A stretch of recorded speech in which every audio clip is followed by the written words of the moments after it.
ਬੋਲਾਂ ਦੇ ਨਾਲ ਮੁੜ ਘਿਰੇ ਸਾਬਕਾ ਡੀਜੀਪੀ ਮੁਹੰਮਦ ਮੁਸਤਫਾ ਗੁਰੂ ਗ੍ਰੰਥ ਸਾਹਿਬ ਨੂੰ ਕਿਤਾਬ ਕਹਿਣ ਤੇ ਐਸਜੀਪੀਸੀ ਨੇ ਜਤਾਇਆ ਇਤਰਾਜ਼, ਮਾਫੀ ਮੰਗਣ ਦੀ ਕੀਤੀ ਮੰਗ।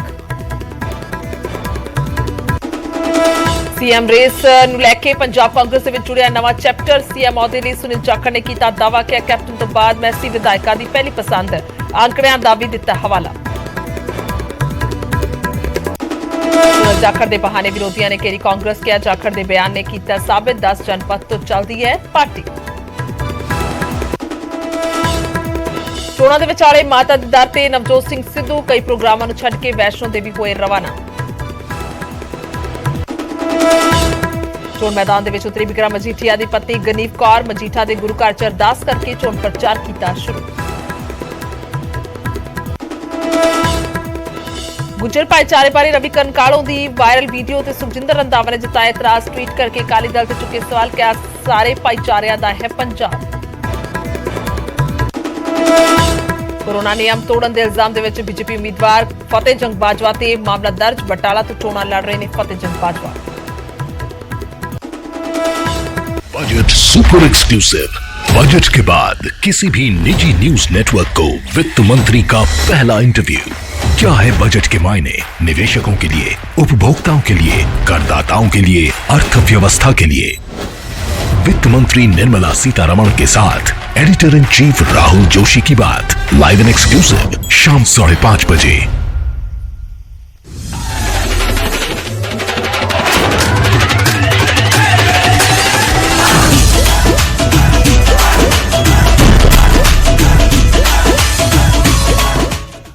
ਸਤਿ ਸ਼੍ਰੀ ਅਕਾਲ। ਇਸ ਸਮੇਂ ਦੇ ਬੁਲੇਟਿਨ 'ਚ ਸਵਾਗਤ ਹੈ। ਮੈਂ ਤੁਹਾਡੇ ਨਾਲ ਗੁਰਜੋਤ ਸੰਧੂ। ਔਰ ਅਖਾੜਾ 2022 ਪੂਰੀ ਤਰ੍ਹਾਂ ਦੇ ਨਾਲ ਪੱਖਿਆ ਹੋਇਆ ਤੇ ਇਸੇ ਦੇ ਵਿਚਾਲੇ ਵੱਖ-ਵੱਖ ਬਿਆਨ ਜਿਹੜੇ ਨੇ ਉਹ ਵੀ ਸਾਹਮਣੇ ਆਣੇ ਨੇ, ਕਿਉਂਕਿ ਬਿਆਨਾਂ ਦੇ ਸਹਾਰੇ ਹੀ ਜਿਹੜੇ ਲੀਡਰ ਨੇ ਉਹਨਾਂ ਦੇ ਵੱਲੋਂ ਆਪਣਾ ਕੰਮ ਲੋਕਾਂ ਤੱਕ ਪਹੁੰਚਾਇਆ ਜਾ ਰਿਹਾ। ਪਰ ਉੱਥੇ ਹੀ ਵੱਖਰੇ ਤੌਰ ਤੇ ਇੱਕ ਮੁਸਤਫਾ ਦਾ ਬਿਆਨ ਸਾਹਮਣੇ ਆਇਆ। ਮੁਹੰਮਦ ਮੁਸਤਫਾ ਦੇ ਬਿਆਨ ਦੇ ਵੱਲੋਂ ਜੋ ਸਾਹਮਣੇ ਆਇਆ ਉਸ ਤੇ ਬਵਾਲ ਹੁੰਦਾ ਹੋਇਆ ਨਜ਼ਰ ਆ ਰਿਹਾ। ਸੋ ਮੁਸਤਫਾ ਦੇ ਬੋਲਾਂ ਤੇ ਐਸਜੀਪੀਸੀ ਦੇ ਵੱਲੋਂ ਇਤਰਾਜ਼ ਜਤਾਇਆ ਗਿਆ। ਮੁਸਤਫਾ ਆਪਣੇ ਬਿਆਨ ਦੇ ਲਈ ਮਾਫੀ ਮੰਗਣ, ਇਹ ਵੀ ਉਹਨਾਂ ਨੇ ਕਿਹਾ।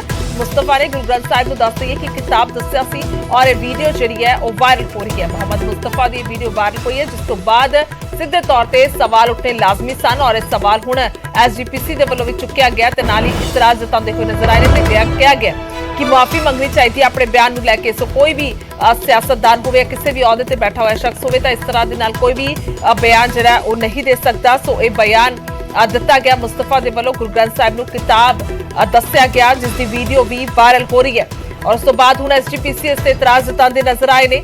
ਉਹਨਾਂ ਦੇ ਵੱਲੋਂ ਕਿਹਾ ਗਿਆ ਕਿਸੇ ਦੇ ਤੌਰ ਤੇ ਮਾਫੀ ਮੰਗਣੀ ਚਾਹੀਦੀ ਹੈ ਬਿਆਨ ਨੂੰ ਲੈ ਕੇ।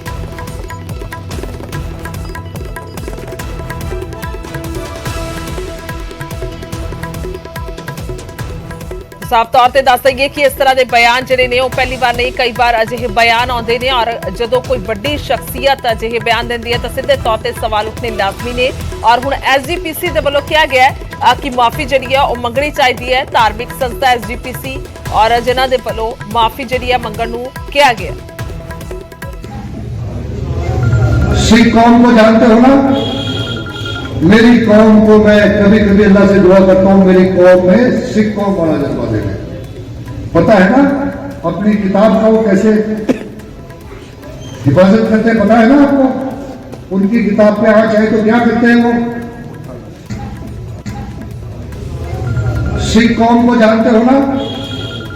मेरी कौम को मैं कभी कभी अल्लाह से दुआ करता हूँ मेरी कौम में सिख कौम बड़ा जज्बा देने।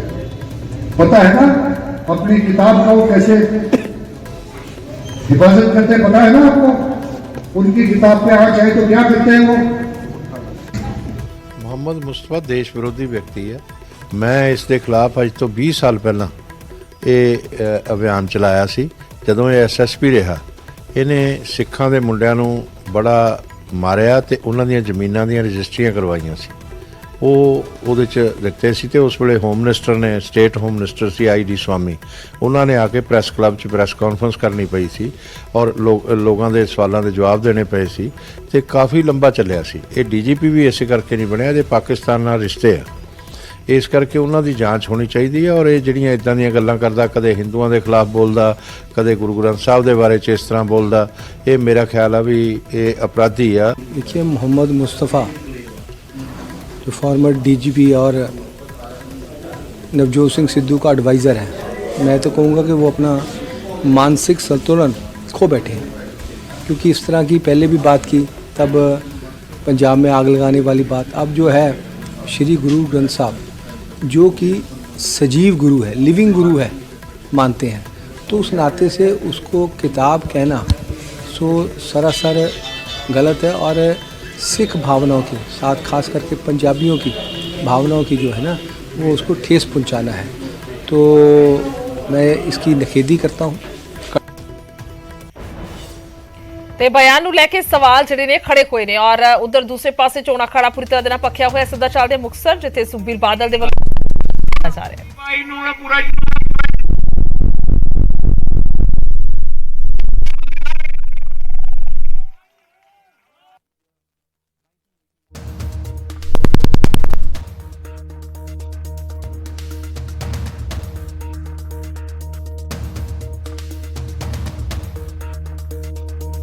ਜੇਕਰ ਇੰਡੋਰ ਦੀ ਗੱਲ ਕੀਤੀ ਜਾਵੇ ਤਾਂ ਉਹ ਵੀ ਵਧਾ ਦਿੱਤੇ ਗਏ ਨੇ, 500 ਜਣੇ ਕਰ ਦਿੱਤੇ ਗਏ ਨੇ। ਅੱਗੇ ਵਧਿਆ ਖੈਰ ਤੇ ਗੱਲ ਕਰਾਂਗੇ ਸੀਐਮ ਨੂੰ ਲੈ ਕੇ ਸੁਨੀਲ ਜਾਖੜ ਦੇ ਵੱਡੇ ਬਿਆਨ ਦੀ, ਜਿਸ ਨੇ ਇਸ ਵੇਲੇ ਸਿਆਸੀ ਘਮਾਸਾਨ ਸ਼ੁਰੂ ਕਰ ਦਿੱਤਾ ਹੈ। ਖਾਸ ਤੌਰ ਤੇ ਕਾਂਗਰਸ ਦੇ ਵਿੱਚ ਜੋ ਖਾਨਾ ਜੰਗੀ ਸੀ ਆਪਸੀ, ਉਹ ਹਾਲ ਤੱਕ ਚੱਲਦੀ ਆ ਰਹੀ ਹੈ। ਸੋ ਹੁਣ ਸੀਐਮ ਨੂੰ ਲੈ ਕੇ ਫਿਰ ਤੋਂ ਇੱਕ ਵਾਰ ਮਾਮਲਾ ਜਿਹੜਾ ਪੱਕਦਾ ਨਜ਼ਰ ਆਇਆ, ਕਿਉਂਕਿ ਸੁਨੀਲ ਜਾਖੜ ਦਾ ਜੋ ਬਿਆਨ ਆਇਆ ਕੈਪਟਨ ਦੇ ਹਟਣ ਤੋਂ ਬਾਅਦ ਉਹਨਾਂ ਕਿਹਾ ਕਿ ਮੈਂ ਪਹਿਲੀ ਪਸੰਦ ਸੀ। ਜਾਖੜ ਕਹਿੰਦੇ ਹੋਏ ਨਜ਼ਰ ਆਏ ਨੇ ਕਿ ਵਿਧਾਇਕਾਂ ਦੀ ਪਹਿਲੀ ਪਸੰਦ ਮੈਂ ਸੀ ਔਰ ਨਵੇਂ ਸੀਐਮ ਦੇ ਲਈ ਸਾਰੇ ਵਿਧਾਇਕਾਂ ਦੀ ਰਾਏ ਜਿਹੜੀ ਹੈ ਉਹ ਲਈ ਗਈ ਸੀ। ਸਭ ਨੂੰ ਯਾਦ ਹੈ ਉਸ ਵੇਲੇ ਫੋਨ ਕਰਕੇ ਬਕਾਇਦਾ ਸਭ ਵਿਧਾਇਕਾਂ ਦੀ ਰਾਏ ਲਈ ਗਈ ਸੀ। 42 ਵਿਧਾਇਕ ਸੁਨੀਲ ਜਾਖੜ ਦਾ ਦਾਅਵਾ ਹੈ ਕਿ ਮੇਰੇ ਹੱਕ ਦੇ ਵਿੱਚ ਭੁਗਤਾਏ ਸਨ। ਉਹਨਾਂ ਨੇ ਨਾਮ ਮੇਰਾ ਲਿਆ ਸੀ। ਰੰਧਾਵਾ ਨੂੰ 16 ਵੋਟਾਂ ਮਿਲੀਆਂ ਸਨ, ਪਰਨੀਤ ਕੌਰ ਨੂੰ 12 ਵੋਟਾਂ ਮਿਲੀਆਂ ਸਨ ਔਰ ਸਿੱਧੂ ਨੂੰ 6 ਤੇ ਚੰਨੀ ਨੂੰ ਸਭ ਤੋਂ ਘੱਟ 2 ਵੋਟਾਂ ਪਾਈਆਂ ਗਈਆਂ ਸਨ। ਸੋ ਬਾਅਦ ਦੇ ਵਿੱਚ ਜਿਹੜਾ ਫੈਸਲਾ ਹੈ ਉਹ ਲਿਆ ਗਿਆ। ਸਭ ਨੂੰ ਪਤਾ ਹੈ ਕਿ ਆਖਰਕਾਰ ਸੀਐਮ ਚਰਨਜੀਤ ਚੰਨੀ ਦੇ ਨਾਂ ਤੇ ਮੋਹਰ ਲੱਗੀ, ਪਰ ਸੁਨੀਲ ਜਾਖੜ ਤੇ ਦਾਅਵਾ ਜੋ ਕਰਦੇ ਨਜ਼ਰ ਆਏ ਨੇ ਉਹ ਗੌਰ ਫਰਮਾਨ ਲਾਇਕ ਹੈ ਕਿ 42 ਵਿਧਾਇਕ ਜਿਹੜੇ ਨੇ ਉਹਨਾਂ ਦੇ ਹੱਕ ਦੇ ਵਿੱਚ ਸਨ। ਸੋ ਕਈ ਤਰ੍ਹਾਂ ਦੇ ਪਹਿਲੂ ਨੇ ਜੇਕਰ ਇਸ ਬਿਆਨ ਦੀ ਗੱਲ ਕੀਤੀ ਜਾਵੇ, ਜਿੱਥੇ ਸੁਨੀਲ ਜਾਖੜ ਇਹ ਦਾਅਵਾ ਕਰਦੇ ਨੇ ਕਿ ਜ਼ਿਆਦਾਤਰ ਵਿਧਾਇਕ ਉਹਨਾਂ ਦੇ ਹੱਕ ਦੇ ਵਿੱਚ ਸਨ, ਯਾਨੀ ਕਿ ਸੀਐਮ ਦੇ ਲਈ ਜੇਕਰ ਪਸੰਦ ਹੈ ਵਿਧਾਇਕਾਂ ਦੀ ਤਾਂ ਪਹਿਲੀ ਪਸੰਦ ਮੇਰੀ ਸੀ। ਤਾਂ ਉੱਥੇ ਹੀ ਐਨ ਮੌਕੇ ਤੇ ਜਦੋਂ ਹਾਲ ਹੀ ਦੇ ਵਿੱਚ ਸੀਐਮ ਚੰਨੀ ਔਰ ਖਾਸ ਤੌਰ ਤੇ ਨਵਜੋਤ ਸਿੰਘ ਸਿੱਧੂ ਦੋਵਾਂ ਦੇ ਵਿੱਚੋਂ ਹੀ ਹਾਈ ਕਮਾਂਡ ਦਾ ਕਹਿਣਾ ਹੈ ਕਿ ਤੀਸਰਾ ਆਪਸ਼ਨ ਜਿਹੜਾ ਹੈ ਤਾਂ ਬਿਨਾਂ ਚਿਹਰੇ ਤੋਂ ਜਿਹੜਾ ਜਾਇਆ ਜਾਵੇ, ਤਾਂ 2 ਆਪਸ਼ਨ ਜਿਹੜੇ ਨੇ ਉਹ ਸਿਰਫ 2 ਹੀ ਨਾਂ ਦਿੱਤੇ ਗਏ ਨੇ, ਇੱਕ ਚੰਨੀ ਦਾ ਔਰ ਦੂਸਰੇ ਪਾਸੇ ਨਵਜੋਤ ਸਿੰਘ ਸਿੱਧੂ ਦਾ। ਤਾਂ ਉੱਥੇ ਹੀ ਹੁਣ ਜਦੋਂ ਰੇਸ ਦੇ ਵਿੱਚ ਨਜ਼ਰ ਨਹੀਂ ਆ ਰਹੇ ਸੁਨੀਲ ਜਾਖੜ, ਤਾਂ ਇਹ ਬਿਆਨ ਬੇਹੱਦ ਹੀ ਮਾਇਨੇ ਰੱਖਦਾ ਹੈ।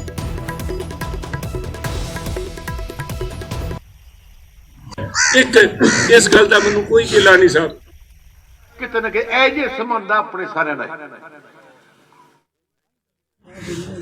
42 ਵੋਟਾਂ ਸੁਨੀਲ ਨੂੰ ਪਈਆਂ, 16 ਵੋਟਾਂ ਸੁਖਜਿੰਦਰ ਰੰਧਾਵੇ ਨੂੰ ਪਈਆਂ, 12 ਵੋਟਾਂ ਪਈਆਂ ਮਹਾਰਾਣੀ ਪਰਨੀਤ ਕੌਰ ਨੂੰ, 6 ਵੋਟਾਂ ਪਈਆਂ ਨਵਜੋਤ ਸਿੰਘ ਸਿੱਧੂ ਨੂੰ, 2 ਵੋਟਾਂ ਪਈਆਂ ਚੰਨੀ ਨੂੰ। ਦੇਖੋ ਮੈਂ ਮੇਰਾ ਇੱਕੋ ਹੀ ਗਿਲਾ ਸੀਗਾ ਜਦੋਂ ਮੈਨੂੰ ਬੁਲਾ ਕੇ ਰਾਹੁਲ ਗਾਂਧੀ ਉਹਨਾਂ ਨੇ ਕਿਹਾ ਸੁਨੀਲ ਤੈਨੂੰ ਡਿਪਟੀ ਚੀਫ ਬਣਾਉਣੇ ਬਣਦਾ ਕਿਉਂ ਨਹੀਂ। ਮੈਂ ਕਹਿੰਦਾ ਮੈਨੂੰ ਤਾਂ ਇਸ ਗੱਲ ਦਾ ਹੀ ਮਾਣ ਹੈ ਵੀ ਤੁਸੀਂ ਮੇਰਾ ਇੱਥੇ ਨਾਮ ਆਇਆ, ਮੈਨੂੰ 42 ਐਮਐਲਏ ਨੇ ਨਾ ਕੁਝ ਹੁੰਦੇ ਆ ਵੀ, ਉਦੋਂ ਮੈਂ ਪੀਸੀਸੀ ਪ੍ਰੈਜ਼ੀਡੈਂਟ ਨਹੀਂ ਸੀ, ਉਹਦੇ ਬਾਵਜੂਦ ਉਹਨਾਂ ਨੇ 42 ਐਮਐਲਏ ਨੇ ਵੀ कोई किसी ने कोई सवाल नहीं पूछा उत्थे भी तुमने वोट किसको दोगे, सुनील को। उन्होंने कहा भी तुसी आपां कैप्टन साहब नूं पासे हो गए कि आपां किहनूं मुख्यमंत्री बनाना, तुसी नाम दिओ बस। आ टैलीफोन 79 एमएलए नूं आ टैलीफोन गया भी हुण तुसी किस बंदे नूं मुख्यमंत्री चाहुंदे हो, नाम सुनील तां एमएलए भी नहीं सीगा। फिर तुहाडे लोकां दी कमाई है सर। एक इस गल दा मैनूं कोई ਜਾਖੜ ਦੇ ਸੀਐਮ ਵਾਲੇ ਦਾਅਵੇ ਤੇ ਦੱਸ ਦਈਏ ਕਿ ਸਿਆਸੀ ਘਮਾਸਾਨ ਮਚ ਗਿਆ ਔਰ ਵਿਰੋਧੀਆਂ ਨੇ ਹੁਣ ਕਾਂਗਰਸ ਨੂੰ ਘੇਰਨਾ ਸ਼ੁਰੂ ਕਰ ਦਿੱਤਾ ਹੈ। ਤਾਂ ਵਿਰੋਧੀਆਂ ਦਾ ਕਹਿਣਾ ਹੈ ਕਿ ਹੁਣ ਸਾਫ਼ ਹੋ ਗਿਆ ਹੈ ਕਿ ਕਾਂਗਰਸ ਦੇ ਫੈਸਲੇ 10 ਜਨਪਦ ਤੋਂ ਹੁੰਦੇ ਨੇ।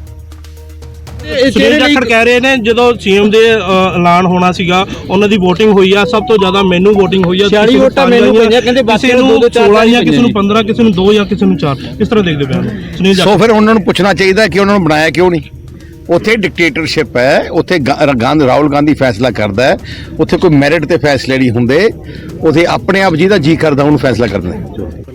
तो नवजोत सिद्धू जी को बताइए ना जाखड़ साहब, ये जो कह रहे थे भगवंत मान को तो इतनी वोटें पड़ी नहीं, ये तो ऐसी फर्जी पड़े। अपने विधायकों की आप गिनती के हिसाब से अपना तो बनाया नहीं, अब दूसरों पर आप कमेंट कर रहे हो। तो कांग्रेस जो है ये बिल्कुल हाई कमांड से चलती है। 4 साल जाते रहे अमरिंदर सिंह, कपूरथला हाउस में ठहरना है और सोनिया गांधी से टाइम लेना है, 4-4 दिन बैठ के वापस। अब हर दूसरे दिन चन्नी तलब दिल्ली, सिद्धू तलब दिल्ली, जाखड़ को तलब किया गया। तलब तो मतलब अदालत करती है मुजरम को, है ना। मैं 4 महीने हो गए, एक बार गया हूँ दिल्ली अरविंद जी के घर पे, वो यहाँ आ जाते हैं, ठीक है ना। तो कौन सी पार्टी दिल्ली से चलती है? कौन सी पार्टी है जो दिल्ली से चल रही है? कांग्रेस। ये तो कांग्रेस पार्टी के ऊपर टिप्पणी है कि ये कांग्रेस पार्टी किस तरीके की पार्टी है कि वो अपने ही विधायकों को जो है कंट्रोल में नहीं लेती। और ये कोई नया रवैया थोड़ा ही है। जब नेहरू जी अध्यक्ष बने थे तो उनके हक में कौन था? सारे तो पटेल जी के हक में थे। ये तो कांग्रेस में बैठे जितने लोग हैं उनको सोचना चाहिए कि किस पार्टी के साथ जुड़े हैं। जहां पर किसी के मान सम्मान की तो इज्जत नहीं की गई। जब पटेल जी का उस समय सम्मान नहीं किया गया तो जाखड़ जी तो अलग चीज है। ਕਿ ਇਹਦਾ ਮਤਲਬ ਤੁਹਾਡੀ ਇਨਰ ਪਾਰਟੀ ਡੈਮੋਕ੍ਰੇਸੀ ਨਹੀਂ ਹੈ। ਇੱਕ ਪਰਿਵਾਰ ਹੀ ਇਸ ਨੂੰ ਚਲਾ ਰਿਹਾ, ਉਹੀ ਫੈਸਲਾ ਕਰਦਾ। ਵਿਧਾਇਕਾਂ ਦੇ ਜਿਹੜੇ ਐਮਐਲਏਜ਼ ਨੇ ਉਹਨਾਂ ਦੇ ਜਿਹੜੀ ਰਾਏ ਹੈਗੀ ਆ ਉਸ ਦੀ ਕੋਈ ਰਿਸਪੈਕਟ ਨਹੀਂ ਹੈ। ਉਹ ਲੋਕਾਂ ਦੇ ਚੁਣੇ ਹੋਏ ਨੁਮਾਇੰਦੇ ਨੇ, ਮੁੱਖ ਮੰਤਰੀ ਉਹਨਾਂ ਨੇ ਹੀ ਚੁਣਨਾ ਹੁੰਦਾ। ਤੇ ਇਹ ਸੁਨੀਲ ਜਾਖੜ ਉਹਨਾਂ ਦੇ ਬਹੁਤ ਹੀ ਜਿਹੜੇ ਪਾਰਟੀ ਦੇ ਪ੍ਰਮੁੱਖ ਵੀ ਰਹੇ ਔਰ ਅੱਜ ਵੀ ਅਹਿਮ ਜ਼ਿੰਮੇਵਾਰੀਆਂ 'ਤੇ ਨੇ। ਤੇ ਉਹ ਕਹਿ ਰਹੇ ਨੇ, ਦੱਸ ਰਹੇ ਨੇ ਔਰ ਉਹ ਕੋਈ ਪਾਰਟੀ ਤੋਂ ਬਗਾਵਤ ਨਹੀਂ ਉਹਨਾਂ ਨੇ ਕੀਤੀ। ਤਾਂ ਇਹਦਾ ਮਤਲਬ ਕੀ ਹੈ ਕਿ ਪਾਰਟੀ ਡੈਮੋਕ੍ਰੇਸੀ ਦੀ ਰਿਸਪੈਕਟ ਨਹੀਂ ਕਰਦੀ। ਜਿਹੜੀ ਇਨਰ ਡੈਮੋਕ੍ਰੇਸੀ ਨੇ ਜਿਹੜੀ ਪਾਰਟੀ ਜਿਹੜੇ ਦਲ 'ਚ ਉਹ ਦੇਸ਼ ਦੇ ਅੰਦਰ ਵੀ ਡੈਮੋਕ੍ਰੇਸੀ ਦੀ ਰਿਸਪੈਕਟ ਨਹੀਂ ਕਰ ਸਕਦੀ। ਇਹ ਦੇਸ਼ ਦੁਨੀਆ ਦਾ ਸਭ ਤੋਂ ਬੜਾ ਲੋਕਤੰਤਰ ਆ। ਇਹਦੇ 'ਚ ਇਹ ਪਰਿਵਾਰਿਕ ਜਿਹੜੇ ਦਲ ਨੇ ਨਾ ਉਹਨਾਂ ਤੋਂ ਲੋਕਤੰਤਰ ਨੂੰ ਵੀ ਖਤਰਾ ਹੁੰਦਾ ਹੈ। ਪ੍ਰਧਾਨ ਮੰਤਰੀ ਨਰਿੰਦਰ ਮੋਦੀ ਜੀ ਨੇ ਵੀ ਕਿਹਾ ਕਿ ਉਹ ਜਦੋਂ ਸੱਤਾ 'ਚ ਆਉਂਦੇ ਨੇ ਤਾਂ ਆਪਣੇ ਪਰਿਵਾਰਾਂ ਦਾ ਪਾਲਣ ਪੋਸ਼ਣ ਕਰਦੇ ਆ, ਉਹ ਸੂਬੇ ਦਾ ਜਾਂ ਦੇਸ਼ ਦਾ ਵਿਕਾਸ ਨਹੀਂ ਕਰਦੇ। ਅੱਜ ਜਾਖੜ ਸਾਹਿਬ ਨੇ ਦੱਸਿਆ ਕਿ ਉਹਨਾਂ ਕੋਲ 42 ਵਿਧਾਇਕਾਂ ਦਾ ਸਮਰਥਨ ਪ੍ਰਾਪਤ ਸੀਗਾ ਔਰ ਚੰਨੀ ਸਾਹਿਬ ਨੂੰ ਸਿਰਫ 2 ਵਿਧਾਇਕਾਂ ਦਾ ਸਮਰਥਨ ਪ੍ਰਾਪਤ ਸੀ ਔਰ ਚੰਨੀ ਸਾਹਿਬ ਅੱਜ ਪੰਜਾਬ ਦੇ ਮੁੱਖ ਮੰਤਰੀ ਨੇ। ਇਹ ਕੈਸੀ ਵਿਡੰਬਨਾ ਹੈ। ਕਾਂਗਰਸ ਹਮੇਸ਼ਾ ਇਹ ਨਾਰਾ ਦਿੰਦੀ ਰਹੀ ਕਿ ਸਾਡੇ ਇੰਟਰਨਲ ਡੈਮੋਕ੍ਰੇਸੀ ਹੈ ਪਾਰਟੀ ਦੇ ਅੰਦਰ। ਅੱਜ ਉਹਦੀ ਪੋਲ ਜਾਖੜ ਸਾਹਿਬ ਨੇ ਖੋਲ ਕੇ ਰੱਖ ਦਿੱਤੀ। ਹੁਣ ਵੀ ਮੁੱਖ ਮੰਤਰੀ ਵਾਸਤੇ ਅਸੀਂ ਲੋਕਾਂ ਦੀ ਰਾਏ ਲਵਾਂਗੇ। ਕਿਹੜੀ ਰਾਏ ਲੈਣੀ ਹੈ ਤੁਸੀਂ? ਕਿਉਂ ਲੋਕਾਂ ਨੂੰ ਮੂਰਖ ਬਣਾ ਰਹੇ ਹੋ? ਕਾਂਗਰਸ ਦੇ ਵਿੱਚ ਸਿਰਫ ਉਹੀ ਚੱਲਦਾ ਹੈ ਜੋ ਰਾਹੁਲ ਗਾਂਧੀ, ਪ੍ਰਿयंका गांधी और सोनिया गांधी ਚਾਹੁੰਦੇ ਨੇ। ਜਿਹੜਾ ਉਹਨਾਂ ਦੀ ਰਬਰ ਸਟੈਂਪ ਬਣ ਕੇ ਕੰਮ ਕਰ ਸਕਦਾ ਹੈ ਉਸ ਨੂੰ ਹੀ ਅੱਗੇ ਲਿਆਉਂਦੇ ਨੇ। देखिए ऐसा है कि वो उन्होंने वोट्स जो है कि भाई इंटरनल कांग्रेस पार्टी ने डाली है, लेकिन जो है कि भाई इससे पता चलता है कि भाई अगर 46 वोट जो हैं वो सुनील जाखड़ को पड़ी और 6 वोट नवजोत सिंह सिद्धू को, तो कहीं ना कहीं जो है कि भाई गलत फैसला हुआ, जमहूरियत के ख़िलाफ़ हुआ है। क्योंकि पार्टी का इंटरनल मैटर है वैसे तो, लेकिन यह है कि भाई अगर उन्होंने वोटें डलवाई हैं और नवजोत सिंह सिद्धू को कम वोट पड़ी और इसके बावजूद अध्यक्ष बना दिया और इनको चरणजीत सिंह चन्नी को जो है वो मुख्यमंत्री बनाया, तो कहीं ना कहीं ये जो इंटरनल डेमोक्रेसी है उसका गला घोटा है। ਸੋ ਮਸਲਾ ਹੁਣ ਛੋਟਾ ਨਹੀਂ ਰਿਹਾ, ਇਸ ਤੇ ਸਿਆਸੀ ਘਮਾਸਾਨ ਨਜ਼ਰ ਆ ਰਿਹਾ। ਤਾਂ ਉਧਰ ਕਾਂਗਰਸ ਛੱਡ ਕੇ ਬੀਜੇਪੀ ਦੇ ਵਿੱਚ ਸ਼ਾਮਿਲ ਹੋਏ ਵਿਧਾਇਕ ਹਰਜੋਤ ਕਮਲ ਨੇ ਇਹ ਤਾਂ ਨਹੀਂ ਦੱਸਿਆ ਕਿ ਉਹਨਾਂ ਨੇ ਕਿਸ ਨੂੰ ਵੋਟ ਕੀਤਾ ਸੀ, ਪਰ ਇਹ ਜ਼ਰੂਰ ਕਹਿ ਗਏ ਕਿ ਕਾਂਗਰਸ ਦੇ ਵਿੱਚ ਫਿਰਕਾ ਪ੍ਰਸਤੀ ਵੜ ਗਈ। ਸੁਣਦੇ ਹਾਂ। ਦੇਖੋ ਇਹਦੇ ਵਿੱਚ ਮੈਂ ਨਹੀਂ ਸਮਝਦਾ ਕੋਈ ਹਿੰਦੂ ਵਾਲੀ ਗੱਲ ਹੈ ਜਾਂ ਕੋਈ ਇਦਾਂ ਦੀ ਹੈ। ਪੰਜਾਬ ਦੇ ਵਿੱਚ ਹਮੇਸ਼ਾ ਜਦੋਂ ਤੱਕ ਭਾਈਚਾਰਕ ਸਾਂਝ ਬਣੀ ਰਹੀ ਹੈ ਉਦੋਂ ਹੀ ਪੰਜਾਬ ਤਰੱਕੀ ਤੇ ਰਿਹਾ। ਨਹੀਂ ਤਾਂ ਸਮੇਂ-ਸਮੇਂ ਤੇ ਜਦੋਂ ਵੀ ਇਹ ਕੁਐਸਚਨਸ ਪੰਜਾਬ 'ਚ ਜਾਂ ਹਿੰਦੁਸਤਾਨ 'ਚ ਜਾਂ ਦੁਨੀਆ 'ਚ ਕਿਤੇ ਵੀ ਖਰਾਬ ਹੁੰਦੀਆਂ ਤਾਂ ਉਦੋਂ ਹੀ ਗੰਭੀਰ ਨਤੀਜੇ ਉਹਦੇ ਨਿਕਲਦੇ ਆ। ਜੋ ਇਸ ਵੇਲੇ ਕਾਂਗਰਸ ਦੇ ਵਿੱਚ ਹੋ ਰਿਹਾ, ਆਪਣੇ ਜਿਹੜੇ ਸੂਰਜੇਵਾਲਾ ਸਾਹਿਬ ਆ, ਪਿੱਛੇ ਜੇ ਉਹਨਾਂ ਦਾ ਵੀ ਬਿਆਨ ਆਇਆ, ਉਹਨਾਂ ਨੇ ਵੀ ਕਿਹਾ ਕਿ ਅਸੀਂ ਇੱਕ ਚੰਨੀ ਜੀ ਨੂੰ ਸੀਐਮ ਬਣਾਵਾਂਗੇ, ਸਿੱਧੂ ਸਾਹਿਬ ਨੂੰ ਬਣਾਵਾਂਗੇ, ਅਸੀਂ ਜਾਖੜ ਸਾਹਿਬ ਨੂੰ ਬਣਾਵਾਂਗੇ। ਉੱਥੋਂ ਵੀ ਉਹ ਐਂ ਲੱਗਦਾ ਵੀ ਉਹ ਜਾਣਬੁੱਝ ਕੇ ਹਰ ਇੱਕ ਚਿਹਰੇ ਨੂੰ ਦਿਖਾ ਕੇ ਵੰਡੀਆਂ ਪਾਉਣ ਵਾਲੀ ਗੱਲ ਕਰਦੇ ਆ ਕਿ ਉਹਨੂੰ ਦਲਿਤ ਚਿਹਰਾ ਦਿਖਾ ਲਓ, ਉਹਨੂੰ ਸਿੱਖ ਚਿਹਰਾ ਦਿਖਾ ਲਓ, ਉਹਨੂੰ ਹਿੰਦੂ ਚਿਹਰਾ। ਜਦੋਂ ਮੇਰੇ ਦਾ ਹਾਈ ਕਮਾਂਡ ਨੇ ਪੁੱਛਿਆ ਤਾਂ ਮੈਂ ਕੋਈ ਗੱਲ ਕਹਿਤੀ ਵੀ ਜੋ ਹਾਈ ਕਮਾਂਡ ਕਰੂਗੀ ਅਸੀਂ ਉਹ ਸਾਨੂੰ ਉਹ ਮਨਜ਼ੂਰ ਹੈ। ਜਦੋਂ ਮੇਰੇ ਦਾ ਹਾਈ ਕਮਾਂਡ ਨੇ ਪੁੱਛਿਆ ਤਾਂ ਮੈਂ ਕੋਈ ਗੱਲ ਕਹਿਤੀ ਵੀ ਜੋ ਹਾਈ ਕਮਾਂਡ ਕਰੂਗੀ ਅਸੀਂ ਉਹ ਸਾਨੂੰ ਉਹ ਮਨਜ਼ੂਰ ਹੈ। तो अजे भी विधायक ਜਿਹੜੇ ਨੇ ਉਹ ਨਾ नहीं दस रहे जनतक तौर पर कि किसों उन्होंने वोट किया। लगातार खबरें चलती रहेंगे, एक छोटे ਜਿਹੇ ब्रेक के लिए रुकते हैं।